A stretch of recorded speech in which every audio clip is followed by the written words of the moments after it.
Welcome, Dr. Louise Oliver. You are a GP with an interest in menopause and women's health, and have taken a turn. You've gone into becoming what we would call a functional breathing practitioner. This is an interesting thing for a GP to do. What's inspired you to do this? This was completely unplanned. If you want the honest answer, a number of years ago, I got asked in my appraisal, what are you going to spend some time on learning in the next year? And in normally my usual fashion, I am very organised and I have everything planned. And that year I hadn't, and I knew all the things I didn't want to learn about. So I just threw out mindfulness because I knew it was potentially quite good. I knew nothing about it. And my appraiser said, yep, that sounds great. And then I've just gone on this very unplanned, unstructured journey and realised that how we breathe is really important to health and well-being. And yeah, just taking it forward from there, really.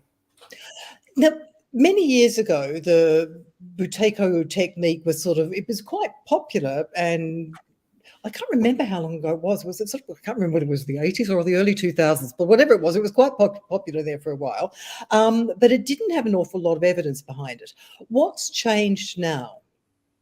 I think I'm not entirely sure what happened. I think that certainly if you look back on YouTube and put QED Buteyko, there's a really old QED episode. It's really interesting to watch. And that was mainly around asthma. And actually the 3 individuals that were on that, actually their asthma really improved.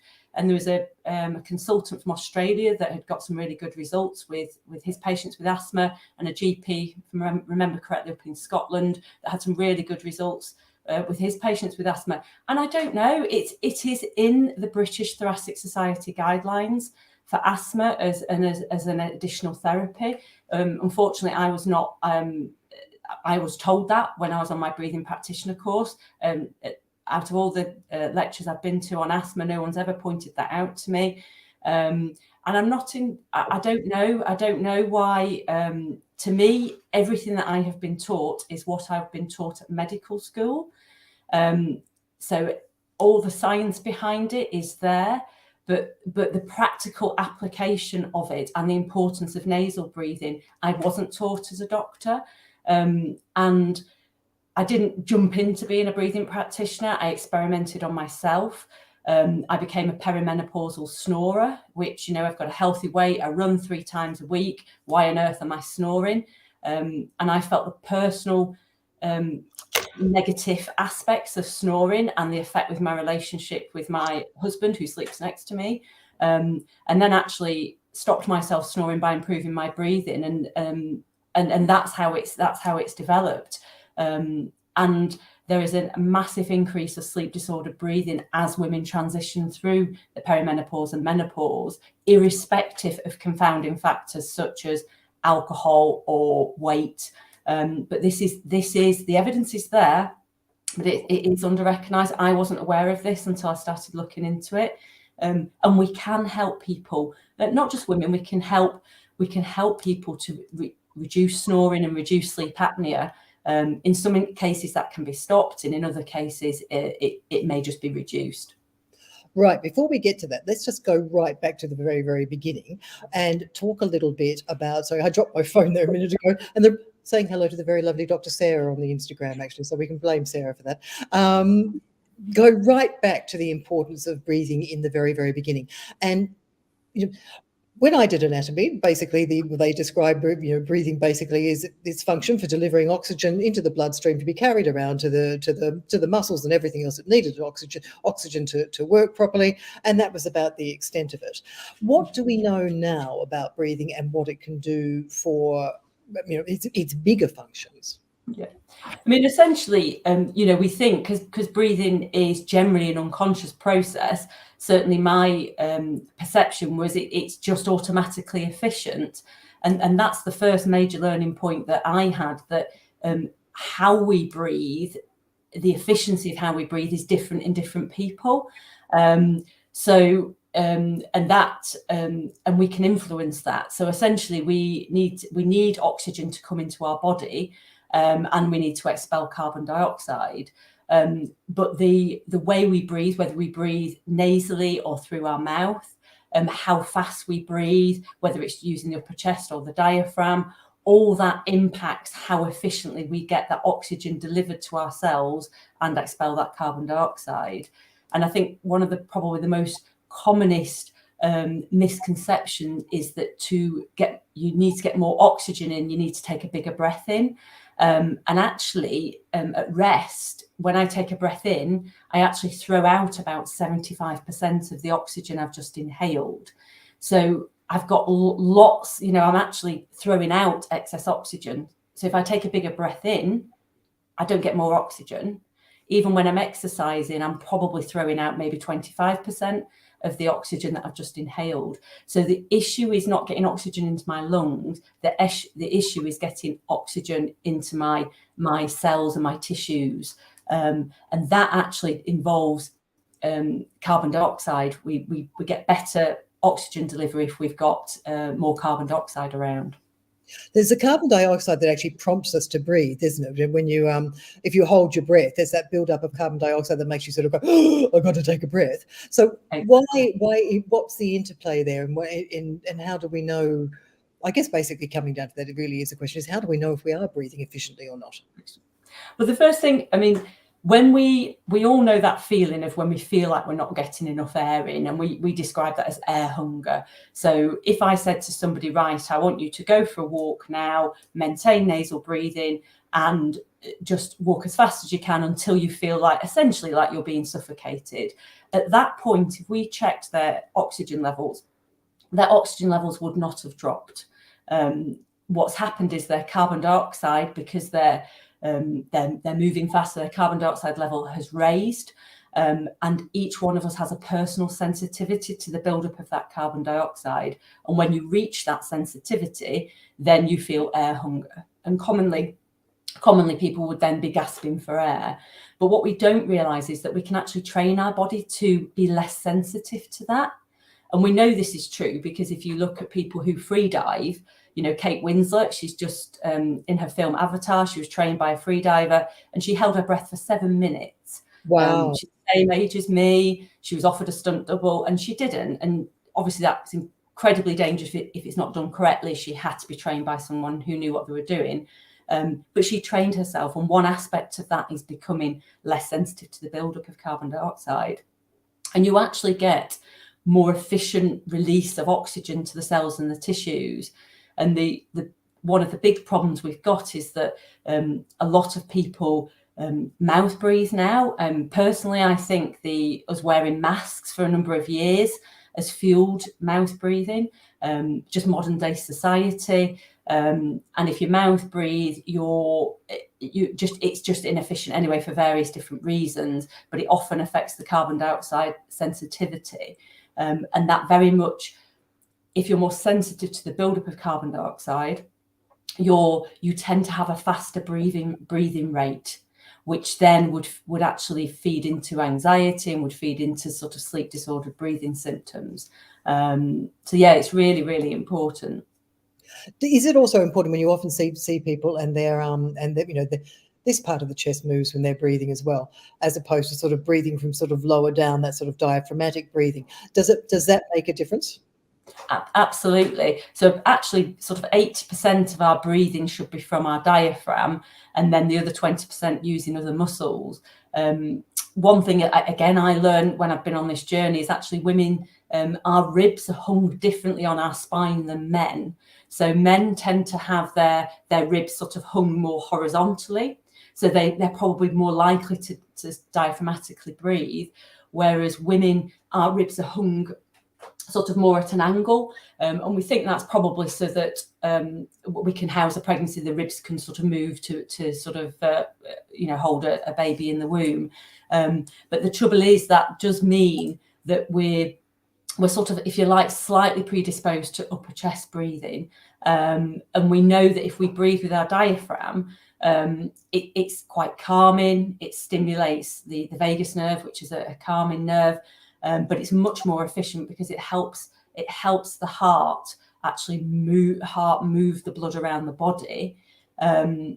However, there is it's so important, and I know a lot of people talk to people about breathing more slowly and breathing using the diaphragm, which is really, really important.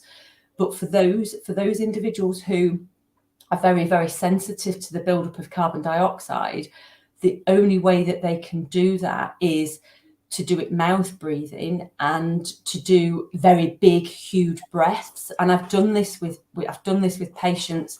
I fitted coils for a long number of years, and I've experimented with different ways of asking them to breathe during a coil fitting. And if someone's got inefficient breathing, the only way that they can do that is to take huge breaths through an open mouth, to move their diaphragm and to breathe slowly. But then that actually then makes them actually sort of feel quite dizzy. They've actually hyperventilated. Some of them get pins and, sort of tingling around their mouth and their hands. And actually, if you're really efficient at breathing, you should be able to breathe really slowly and gently in and out of the nose. Maybe even around 6 breaths per minute, but really quietly and gently and softly. And if you can't do that, that actually, to be fair, is perhaps one marker of you not breathing quite as well. You perhaps could, work on improving that breathing efficiency. Yeah. The other thing that that we're sort of reading through various bits about this is, signs if you're not breathing very efficiently is people who sigh a lot, taking the big gasp and things like that. So I guess the question that comes out of that is, if you're not breathing efficiently, why does that matter? You're still getting oxygen in, you're still getting it out. Does it really matter? What are the health effects for not breathing particularly well? Well, our body is primed for survival, isn't it? So, and breathing is the one thing. Even the best world champion free diver can only still manage minutes without oxygen. So our body will always try to prioritize breathing. So it will always try to maintain the oxygen level. So if you breathe inefficiently, your body starts to make adjustments in other systems to allow that to happen. And you'll be absolutely amazed how many symptoms can occur by not breathing inefficiently. What I would say is the science. It's one of those things where your body will make all sorts of adjustments to make up for that breathing inefficiently. If we breathe efficiently, it provides the basic foundation for every cell, tissue, organ, system in the body to work efficiently. If you breathe inefficiently, that's your basic foundation. So yes, of course, your body will try and still survive, but your basic foundation then is at an inefficient level. I will never say that effective breathing is a cure-all. I will never say that, but it's a great place to start. And sleep definitely is one of those ones where to sleep effectively, we need breathing to be in and out of the nose. It needs to be soft. It needs to be quiet. Actually, the exhale is longer than the inhale. There's a slight pause after the exhale before you breathe in again. And it uses the diaphragm. So I don't use the term belly, because there's lots of women that I've seen that can breathe and move the belly in and out, and they're not actually using the diaphragm. If you're using your diaphragm, when you inhale, your diaphragm comes down, and then the pressure in your chest then forces those lower ribs at the bottom to come out. And then when you exhale, there's a negative pressure in your chest and your ribs go in. So if you feel those ribs going out as you inhale and then go in as you exhale, then you know you're moving your diaphragm Efficiently.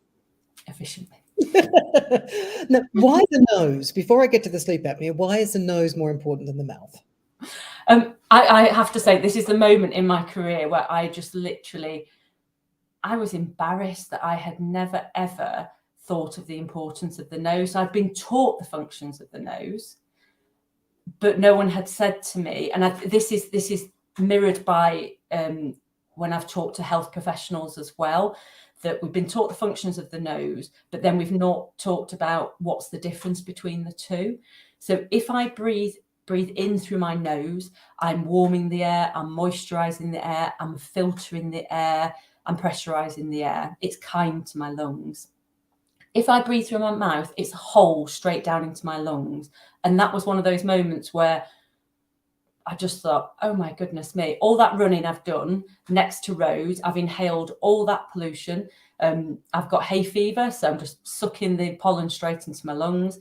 And then all those patients and I apologise to them now, all those patients who sat in front of me who said, oh, why do I keep getting chest infections?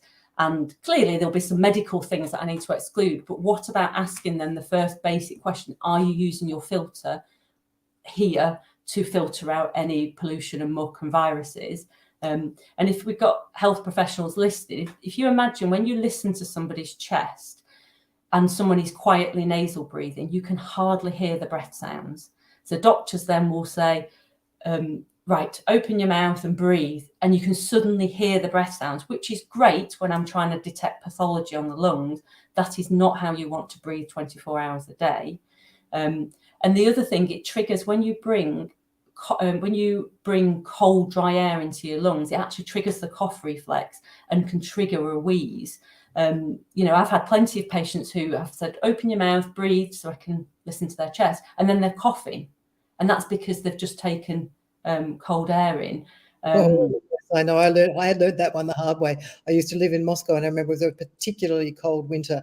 It was -40 outside, and as I opened the front door to go outside, I breathed in, and mouth open like, oh, big mistake. That was a horror. So I learned very quickly, never open a door while you're breathing through your mouth. Yeah. But certainly I think there's lots of people who don't know that, and I see people in the surgery who maybe have got a cough that we can't really work out why they've got a cough, and we're in the process of investigating them. And I would just say, well, just observe your breathing over the next week.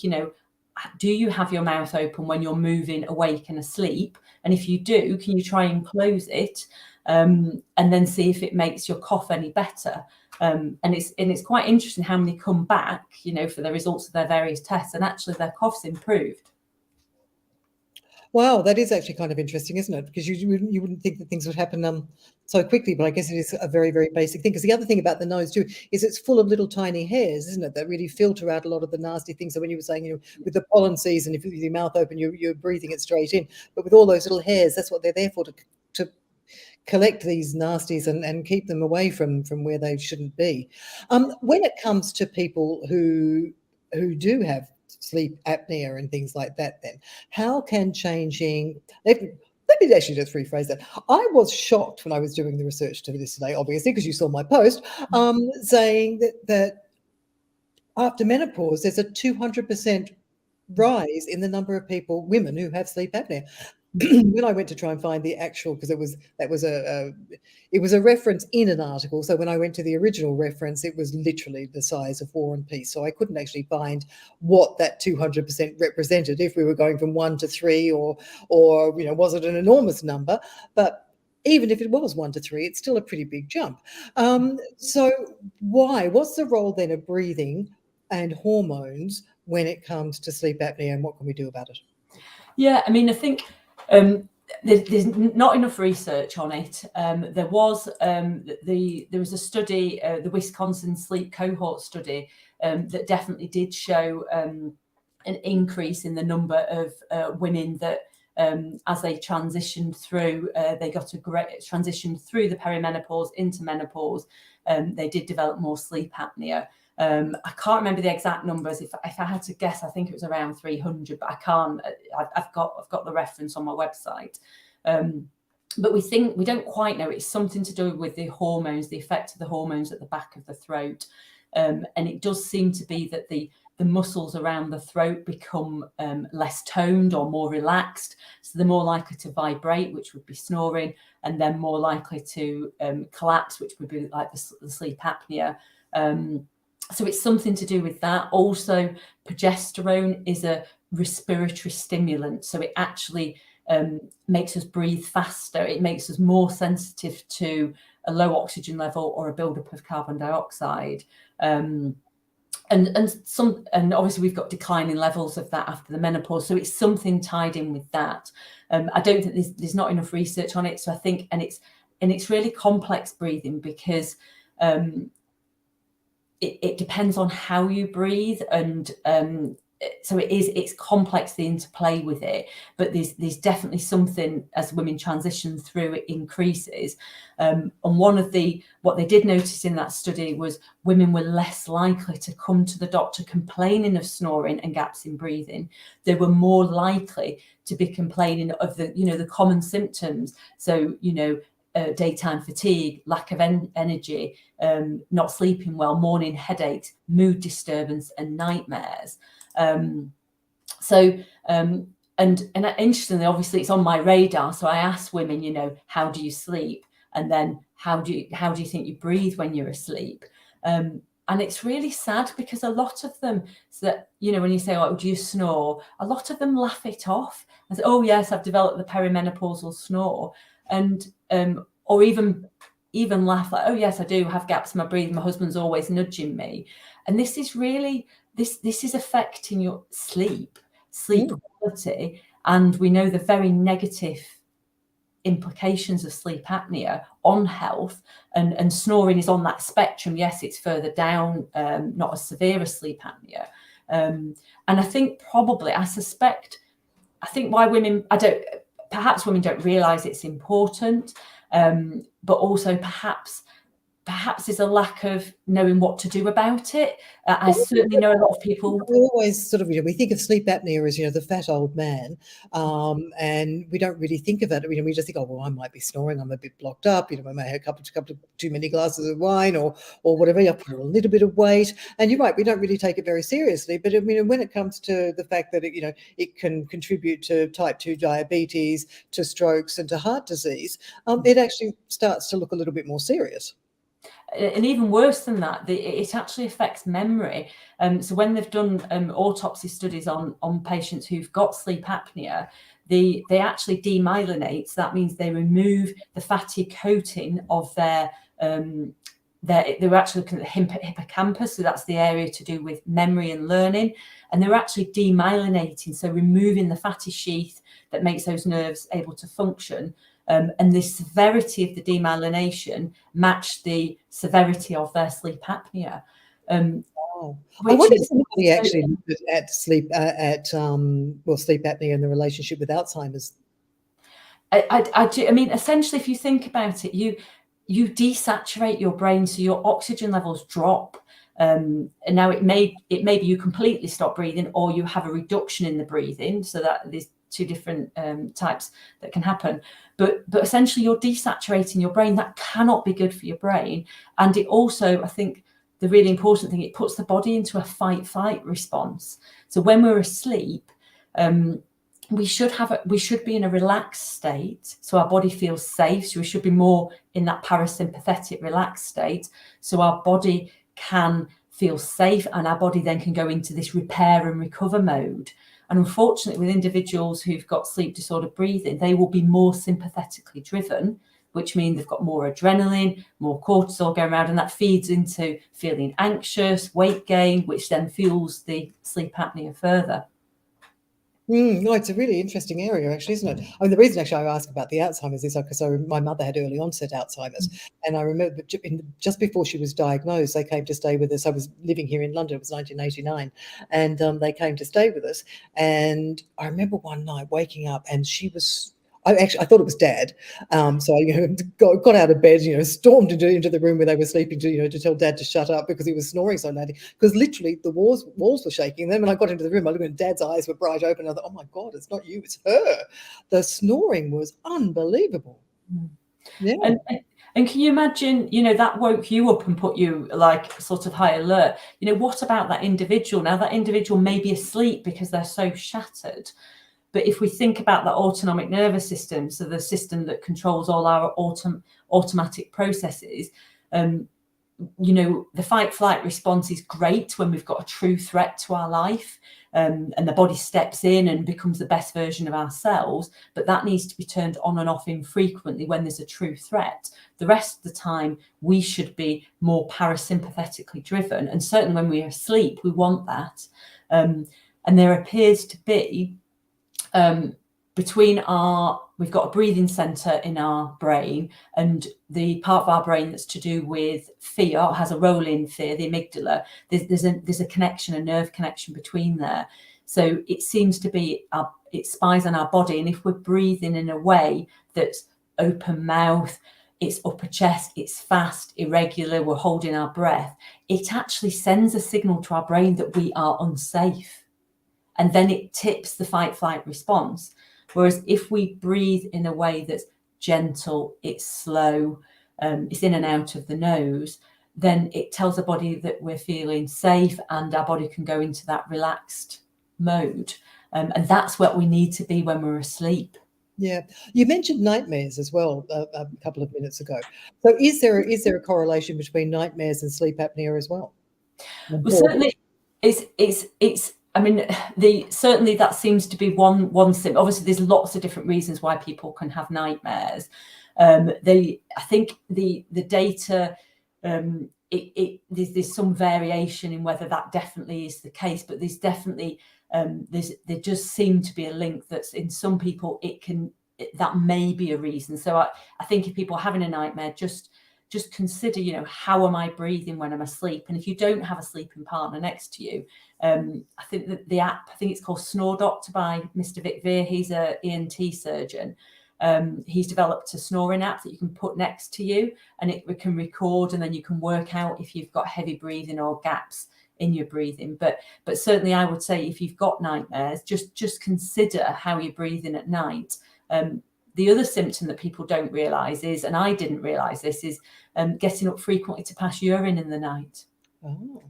That is definitely one symptom that can be associated. Obviously, there can be lots of other reasons, of course.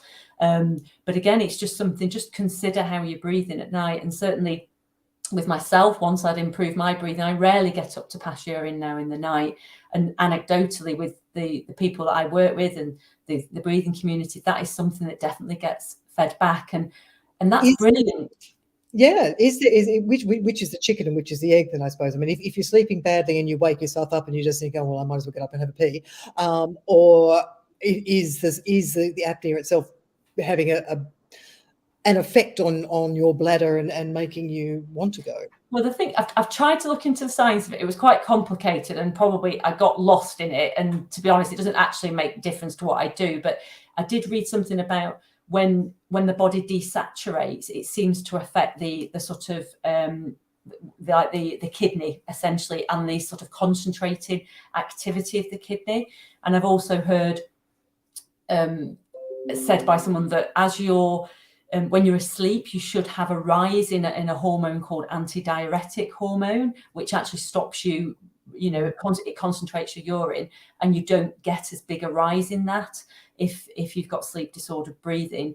As I said, it's something that I think is quite complicated. I wouldn't profess I know lots about it, but it's definitely a symptom that's associated with sleep apnea.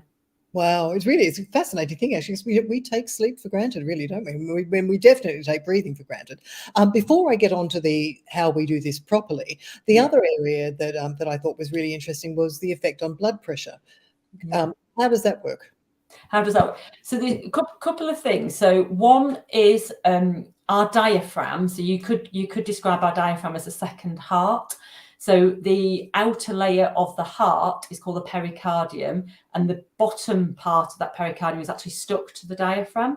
So if you breathe with your diaphragm, it's actually sort of moving your heart, and it actually helps, due to the negative and positive pressure in your chest, it actually helps shift the blood around your heart, around your body rather.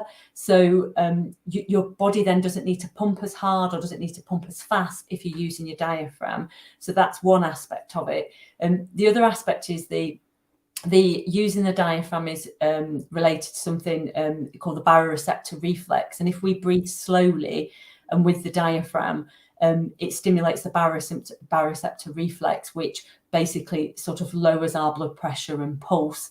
And you can imagine if you're not breathing effectively at night using your diaphragm, that's maybe 8-10 hours where you're essentially not maximizing your second heart of the diaphragm, and maximizing that baroreceptor reflex. Yeah. All right, so we've got to the point then where we basically, we're not breathing well, we're not sleeping well, that's causing enormous health problems, and we haven't probably got our blood pressure under control, but we can help and fix these things if we do it properly. So, all right, first of all, I'm in reading the things on the site, there was a control point, or control pause or something that you could work out whether or not you were or you weren't efficiently breathing. What is that then? And if we fail that, how do we turn it around? Well, the simplest way to work out if you're breathing effectively is just observe your breathing over the next week. The amount of people that I ask, how do you breathe? And I breathe perfectly, I'm a nasal breather. And then they come back afterwards and then actually they recognize actually they're not breathing as well as they thought they did. So prospectively look at your breathing. You want to look at whether you're nasal or mouth breathing. That's the first thing, particularly when you're distracted. And if you're confident, ask people that you live with or work with to just observe when you're on the computer watching the telly, are you nasal or mouth breathing? And then actually be honest with yourself. Is it slow? Is it gentle? Is it quiet at rest? Do you have a pause after the exhale before you breathe in again? And can you feel those ribs moving as you're breathing? So that might be just one way of working it out. The other way of working it out is Keisel and colleagues, they developed a screening tool. It's really difficult with breathing, actually. There's no defined, which makes it really difficult to study. There's no actual full definition of what ineffective breathing is or dysfunctional breathing, because there's different ways of breathing inefficiently. That's the issue. But it's a screening tool, which I think is really great. So they ask 4 questions and then they do a breath hold time. So you can measure what you call your comfortable breath hold time. And all you do is you do it ideally on waking, before you've eaten. You've been sort of just resting, and all you would do is make sure your mouth is closed. You do a gentle breath in through your nose, gentle breath out through your nose. You'd pinch your nose and you would time on a stop clock the number of seconds until your body sends a signal to breathe. So essentially, all you're doing by holding your breath is the carbon dioxide level is going up. And then when you hit that, your personal sensitivity, your body will send a signal to breathe. So your body detects that rising carbon dioxide, and it might be a contraction in your neck or a contraction in your diaphragm. When you let go, the breathing should be calm. Ooh, have I lost you? If you're, can you see me now? Yeah, you're back now. Yeah, we got to be calm. So it needs to be calm afterwards, and you time it. So if that's less than 25 seconds, and also you ask yourself these 4 questions, and if you have a positive answer to them, then that might indicate that you would need to work on your breathing. So do you feel tense? That's the first question. Do you feel a cold sensation in your hands and feet? Do you notice yourself yawning? Do you notice yourself breathing through your mouth at night? So if you're answering that often or very often, and your comfortable breath hold time is less than 25 seconds, it is possible that you're not breathing as well. The only thing I would say is that if people have got sleep apnea, sometimes you actually get quite a long control pause. And that's because actually their chemoreceptors in their brain, their carbon dioxide chemoreceptors in the brain actually become desensitized because their breathing is so unstable at night. So that's why nothing's perfect in medicine. I know that. I've been a GP for over 20 years. So you've got to, consider how you breathe. And if you're really, really noisy at night, but you've got a really long breath hold time, that, you've got to put the two into context. And I'm not diagnosing anyone with that. I'm just saying, why don't you consider working on your breathing and trying to improve that? Right. So if we are going to work on our breathing, and actually just before I ask you that, when you say that there'll be a trigger that makes you want to take a breath, I'll be getting, because if I did it earlier today and I was thinking, okay, at about 15 seconds, I was saying, I need to breathe. I need to breathe. But I didn't have any sort of physical thing until around about 50, 60 seconds, where I sort of went, I think I do actually have to open my mouth now. But the worst thing is, you're just sort of like, you're sitting like this and you're kind of thinking, all you're thinking about is, I need to breathe, rather than actually thinking about anything else. But so are we waiting for the mental signal, the first thing that says, I think I should be breathing, or are we waiting for the physical one?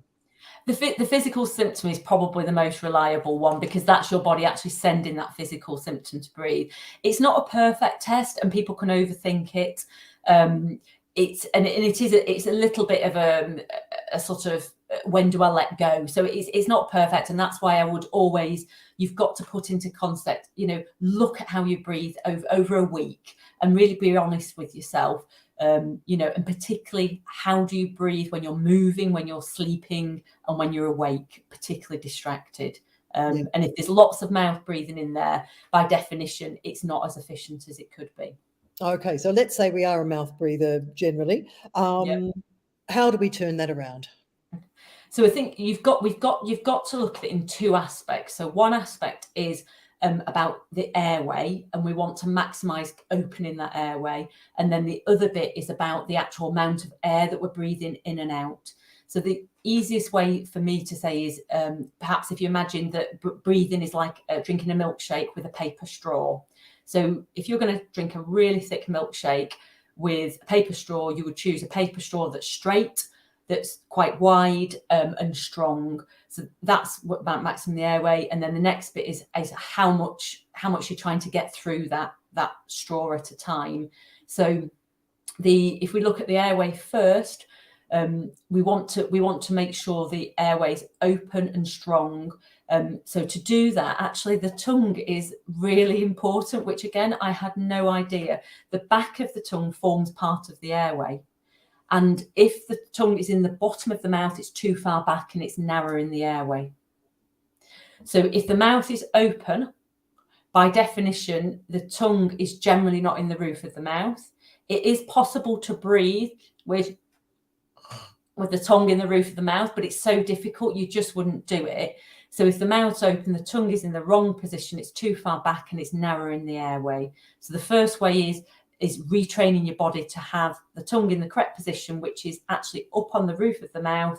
You don't want to push the tip of the tongue against the front teeth. So have the tip of the tongue just away from the front teeth, up with a tiny bit of suction on the top of the roof of the mouth. And then you want to seal your lips. Don't clench. So I like a little tiny bit of free space between my teeth. Just relaxed face. And it's a case of just training your body. And actually, when you do it, you actually notice that the muscles here get a bit stronger and the muscles here get stronger. And if you've not been doing that, you actually ache a bit on your face and under your chin for a bit.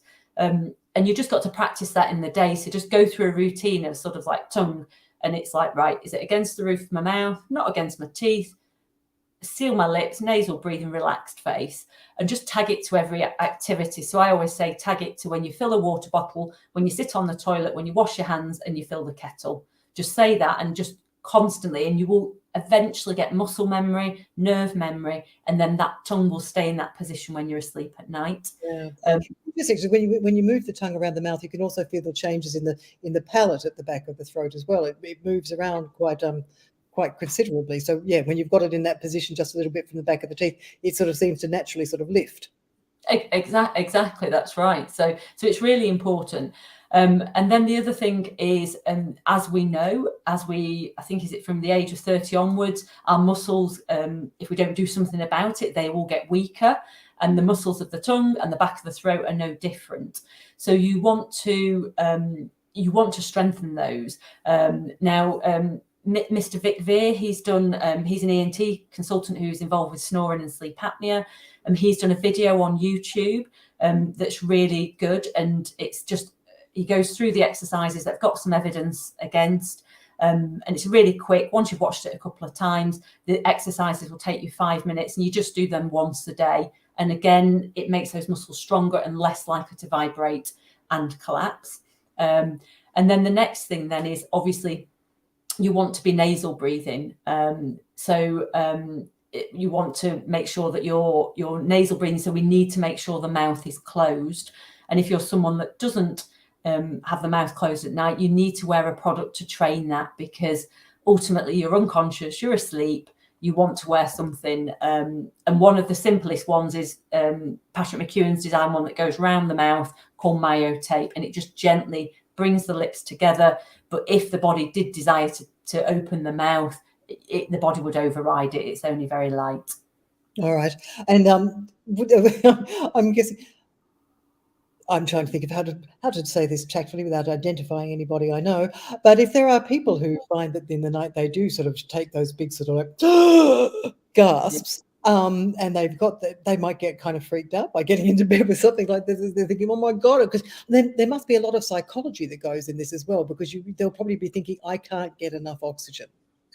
Yeah, but it's really interesting. There's definitely evidence coming through. I did a post on it recently that getting the mouth closed at night is absolutely crucial to decreasing snoring. There was a study that I put on my Instagram post that, and there's another post that another paper that I've become aware of, that actually you're less likely to drop your oxygen levels as low, and the snoring and sleep apnea was, I think, 47% better with the mouth closed. And it's because the tongue is, as soon as you've got the mouth open, the tongue's in the wrong place. It's actually impeding the airway.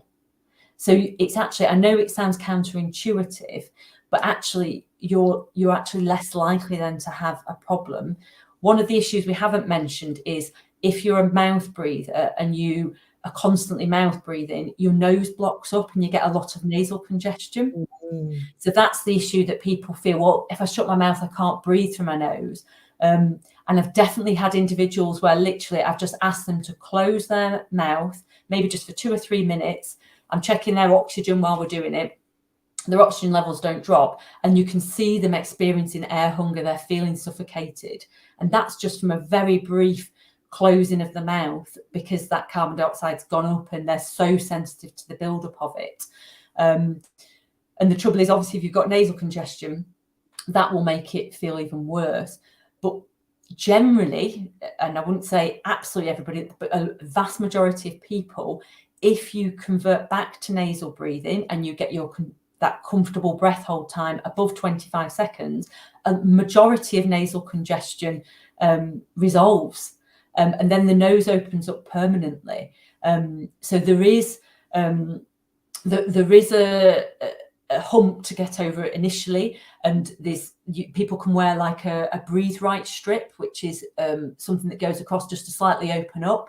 They don't need to wear that for that long, a couple of weeks. There's a nose unblocking exercise we teach people to unblock the nose, and then the key is getting the mouth to be closed. And then if people do find that they've got that nasal blocking, I mean, is it? I remember going to a yoga class once, and they would sort of saying, do that and come in through one nose and breathe out through the other and swap sides. Are there simple things that people can do to sort of get rid of that blockage and lose the fear of not being able to breathe?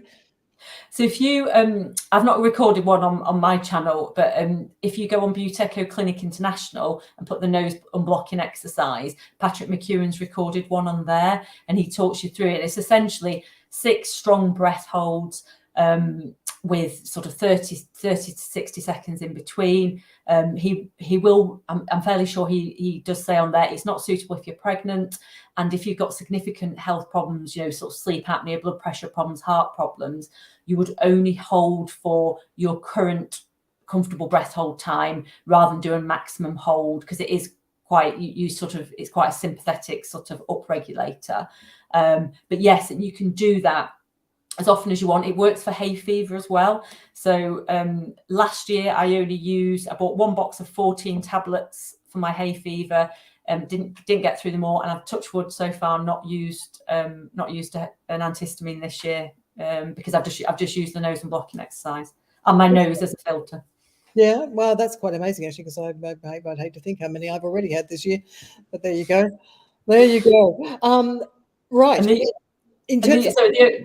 Sorry, go on. No, but you go. I was just going to say, and then the other aspect to it, and that's the bit that sometimes, so that's all about keeping the airway open. But the other aspect then is about the volume of air that people are breathing. So, you know, in modern day society, we tend to overbreathe, and actually the body is absolutely amazing at how efficient it can get. We need maybe 4 to 6 litres a minute, which probably doesn't mean a lot to people. But if people have asthma, it's not uncommon that they might be breathing 10 litres a minute, 15 litres a minute, and that makes it really inefficient.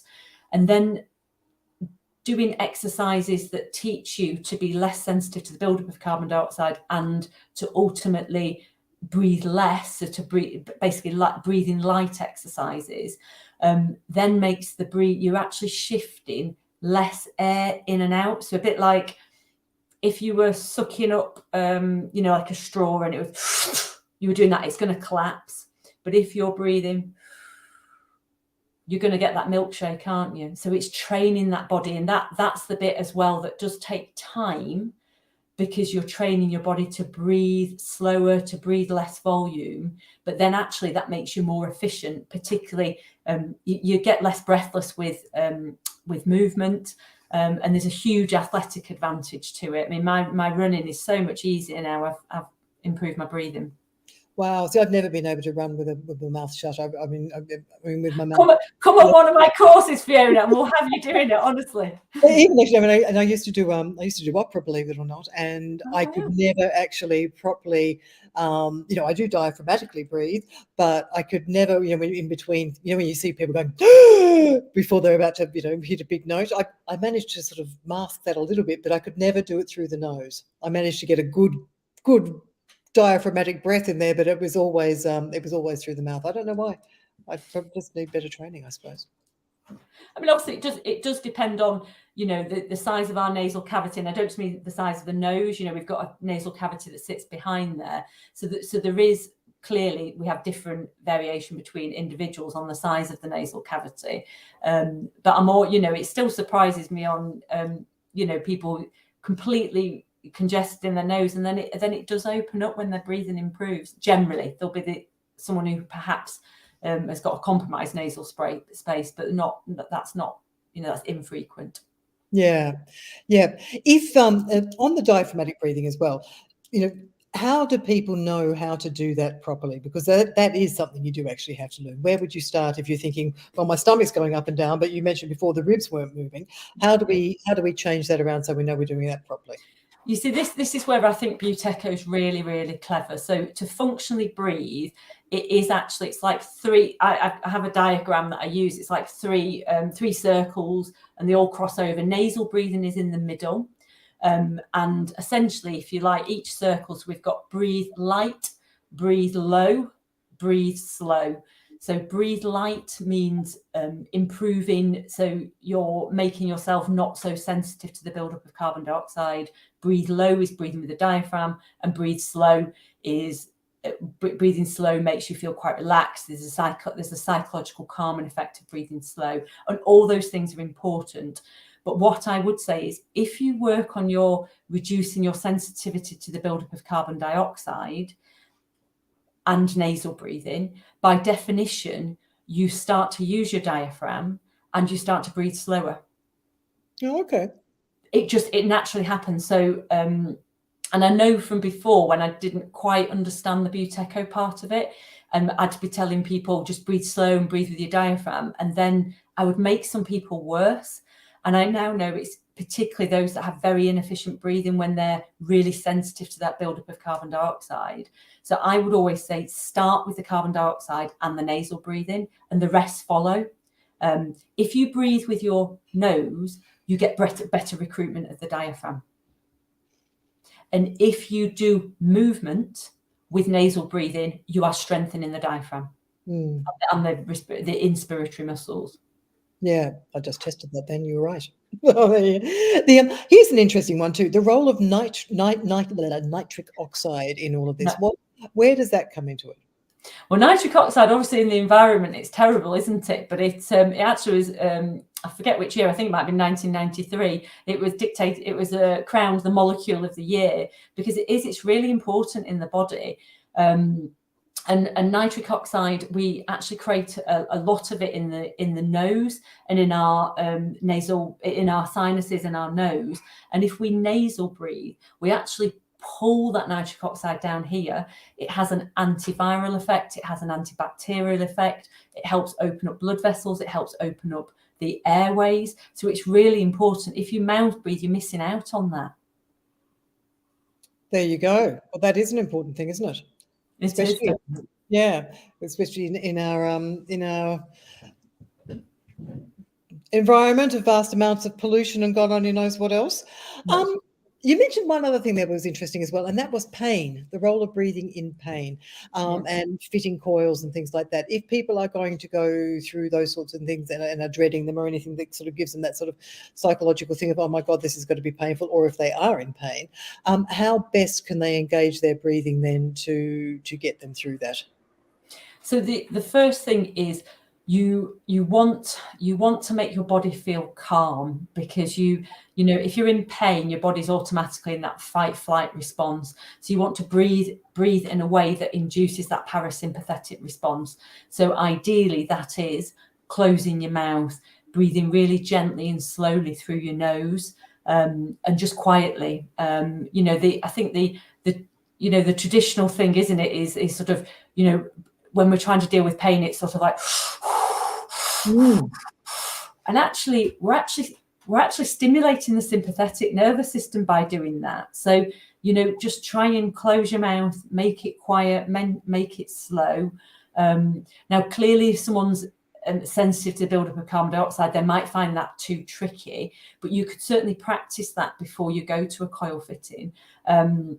And just see, and I had I don't know how much time you've got, and if you want me to discuss it, I have been given permission by the patient, but I had a profound moment in a coil fitting where essentially it changed the state of this person into a profound relaxed state, and actually was one of the reasons why I decided, right, there's something more to this, I'm going to train as a breathing practitioner. But it is and if you can't, as I said, if you're struggling to breathe in and out of the nose quietly, gently and softly, well, that's your body telling you something, that perhaps you actually need to work on your breathing, because that's the way you should be breathing anyway at rest. Yeah, I wonder then, when you go through childbirth training as well, you know, we're sort of taught to do all this panting and all this kind of stuff. Oh, should that be revolutionized? Well, certainly we've certainly discussed that on our breathing updates. I mean, it wouldn't be, you know, I'm not a midwife. I've not you know, I have done obs and gynae, but as a doctor, I do very in natural childbirth, very, very limited. So I wouldn't profess to be an expert in it. But we know that if you overbreathe, so if you breathe in the way you've just indicated, you blow off a lot of carbon dioxide, and actually you narrow blood vessels. So you're potentially not getting as good oxygen exchange. We know to get oxygen to the tissues, you want carbon dioxide around. And clearly in childbirth, you want lots of oxygen getting to the placenta and to the muscles of the uterus. So yes, to me, that doesn't make sense, but I've not done a deep dive on that. And yeah, so I feel a little bit out of my depth there, but certainly the principles to me would be surely you don't want to drop your carbon dioxide, because you want to open up those blood vessels. You want good oxygen delivery. So yes, and interestingly, I recommended a book to one of my patients, male, who was snoring, and I recommended the Sleep with Buteyko book by Patrick McEwen, and his wife was a midwife, and he ended up she nicked it off him, and actually she found it really interesting, and actually bringing some of the techniques in with her patients. So but that, you know, that's just one person that I know.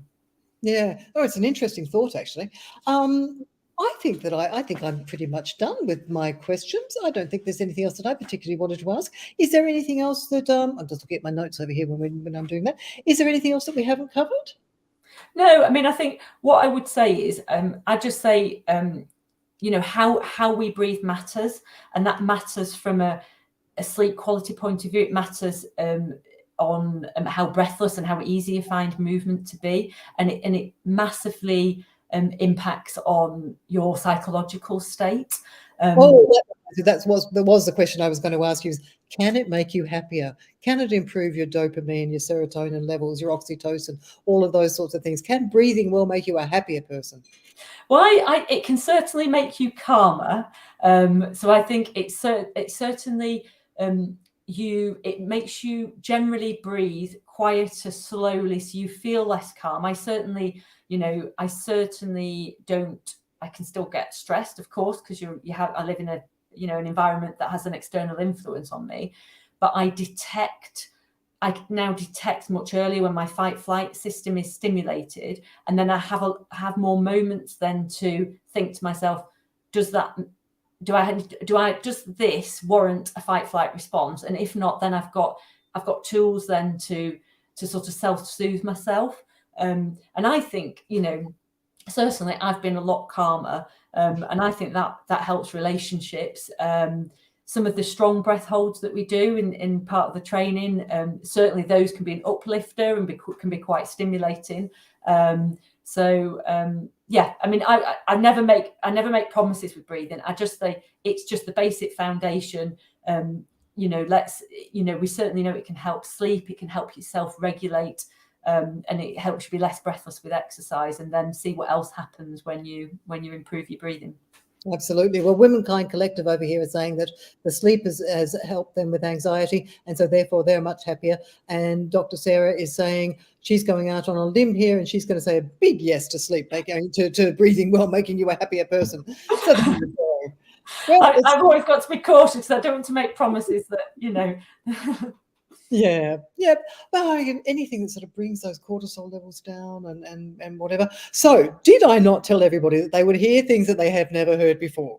There you go. This was not one of those, breathe in for 4 seconds, hold, breathe out for 5 seconds. You learned a lot out of this one. If you didn't learn things out of this one, I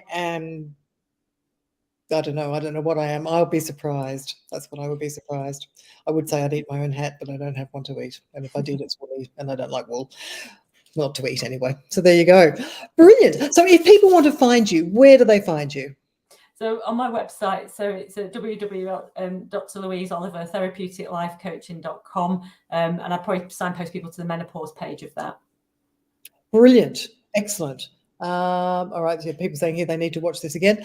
All right. Well, look, thank you so much for that. I really enjoyed that. That was really interesting. And I hope everybody else did as well on these multiple places where people are watching. And hopefully we will speak again soon. And that would be a lovely thing. And in the meantime, people subscribe to the Harley Street Emporium YouTube channel so you know what's coming up. And also support the Menopause Research and Education Fund. If I don't say this, my husband will kill me. Go to the mref.uk website and donate so we can start supporting you. That's my spiel for the evening. Thank you again, Dr. Louise. That was really lovely. Really enjoyed it. And we'll see you soon. Thank you for your time. Take care.